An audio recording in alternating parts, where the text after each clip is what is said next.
Cinema is also engaged in the fight against climate change. Quite a few Hollywood movies have plots revolving around the consequences of climate change. Although most of these movies are not entirely about the climate change, it still plays an important part in these movies. Movies like Wall-E and Day After Tomorrow, among many others, are responsible for bringing consciousness about the climate to the world of cinema.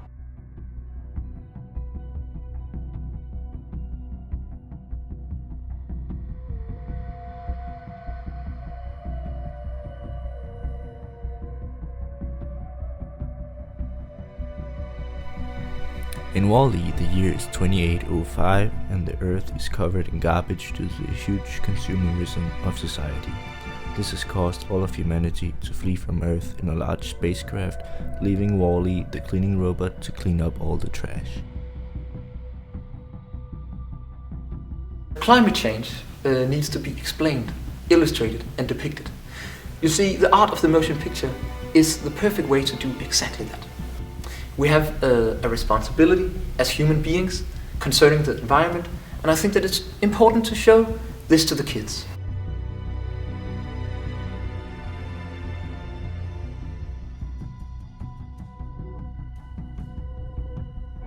The dystopia we wanted to create in Wall-E was brought to life by animation. This meant that we could appeal both to grown people and also children. Our goal was to inform people of the horrible consequences we could risk facing if we don't take action.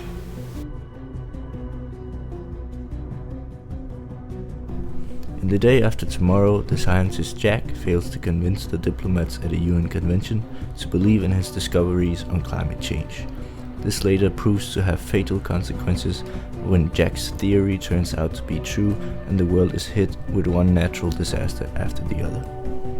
The movie illustrates climate changes in an extreme way. For example, some of the natural disasters happening in the film are hailstones, tornadoes and tidal waves which destroys the city. The Day After Tomorrow demonstrates how climate changes caused by pollution can lead to a new ice age. We try to explain how important it is to take care of the planet.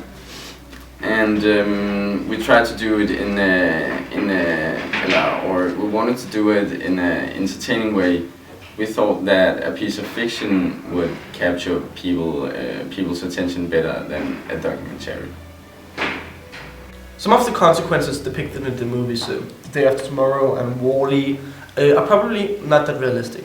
Wall-E represents the consequences of the climate change, and it shows us a destroyed Earth where it was completely impossible to live, and the people needed to move away from Earth. Yeah, well, no one knows if this will ever happen in the future, but I do not believe that people could ever go this far, because we already know that polluting more CO2 will have a negative effect on our planet, and I don't believe that any people want that to happen, of course. Exactly. The Day After Tomorrow shows us the effects of an actual ice age. People has become more and more aware of the dangers of climate change, and scientific cinema has done a great job bringing attention to this issue. We have to remember that the movies are made for entertainment purposes, but also to make us realize that climate change is a serious issue. The films often illustrate things that could happen in real life. However, the climate-related disasters are depicted in an exaggerated way to make the films more exciting. Peace out from Greenpeace. And remember to take care of the planet.